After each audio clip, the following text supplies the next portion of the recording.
अस्सलाम वालेकुम। मैं ज़मान बलोच अपने चैनल फाइट फॉर राइट्स तरफ से हाजिर खिदमत हूँ।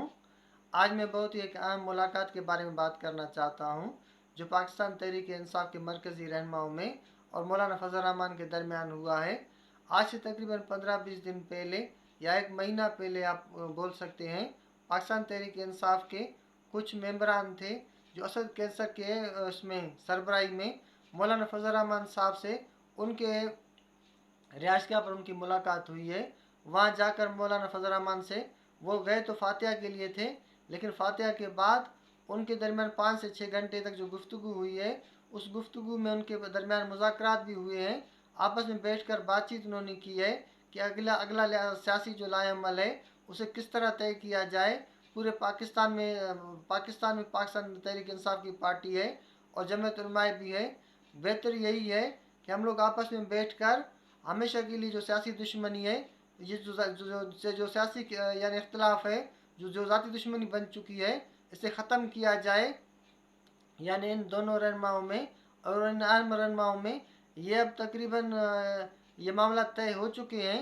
इसलिए अगले इलेक्शन के बारे में कि वो अगला इलेक्शन हो सकता है बतौर इत्तेहादी पाकिस्तान तहरीक इंसाफ और मौलाना फजल रहमान साहब की पार्टी मिलकर लड़ें, और उसका सिर्फ अभी ऐलान होना बाकी है। इसका यानी इंकशाफ इसमें ARY के एक प्रोग्राम में बैरिस्टर सैफ साहब ने किया है, जो पाकिस्तान तहरीक इंसाफ के सेनेटर इस वक्त भी, वो भी KPK से हैं। वो इस मुलाकात में शामिल थे। सहाफ़ी ने जब उनसे पूछा कि भाई हमने सुना है कि पाकिस्तान तहरीक इंसाफ के और मौलाना फजल रहमान के दरमियान कुछ बातचीत हुई है, कुछ तय हुआ है, तो बैरिस्टर सैफ साहब ने ज़्यादा बातचीत नहीं की। बस उन्होंने कहा कि भाई मैं मुलाकात में मौजूद था और हम लोग गए थे मौलाना साहब के पास। हम लोग गए थे फातिहा के लिए। फातिहा पढ़ने के बाद वहाँ जिस तरह रिफ्रेशमेंट होता है या खाना होता है या खाना पीना होता है, मेहमान नवाजी होता है, वो होने के बाद फिर हम लोगों के दरमियान कुछ बातचीत हुआ। फिर उसको बातचीत को हम लोग ले गए उसमें मुज़ाकरात में बैठकर बातचीत किया जाए, किस मसले का हल कैसे निकाला जाए। हालांकि अगर हम लोग खुद देखें, पाकिस्तान तहरीक इंसाफ और मौलाना फजल रहमान साहब के वर्कर हों, दोनों के अंदर नज़रियाती इख्तलाफ ही नहीं, एक ज़ाती दुश्मनी की कैफियत लगती है। ऐसा महसूस होता है कि अल्लाह न करे एक गैर मुसलमान है और एक गैर मज़हब है।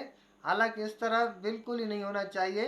सियासी मामलात को सियासी तरीके से और सियासी इख्तलाफ को सिर्फ सियासी इख्तलाफ ही समझा जाए। वो इलेक्शन के बाद बिल्कुल ही जो गवर्नमेंट में आए वो अपना काम करे, जो अपोजिशन में आए वो अपना काम करे।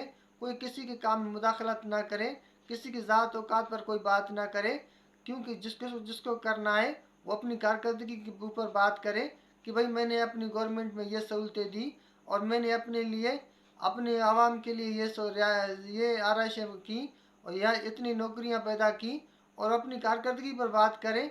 फिर जो अपोजिशन में हो वो भी इस तरह के ऐलानात करें कि भाई हमारी गवर्नमेंट आएगी तो हम लोग इस तरह के काम करेंगे। ये जो गवर्नमेंट चल रही है, इनके इनके जितने मंसूबे हैं वो तकरीबन नाकाम है। यानी जो परफॉर्मेंस है, परफॉर्मेंस पर बात किया जाए, किसी की ज़ात पर न किया जाए, किसी के औकात पर न किया जाए और किसी के मज़हब पर बात न की जाए, जिस तरह सियासी पार्टियां करती हैं। तो मेरे ख्याल में ये एक बहुत बड़ी बात है और बहुत अच्छी बात है। मेरे ख्याल में ये बहुत अहम कदम है, क्योंकि इससे पहले भी पाकिस्तान तहरीक इंसाफ के और इसके जमीयत उलमा के दरमियान सिंध के अंदर इत्तेहाद हो चुका है। 2018 में वो लाड़काने में भी एक दूसरे के साथ मिलकर इलेक्शन लड़ा था उन्होंने, सखर में भी इसी तरह और घोटकी में भी इसी तरह लड़ा था।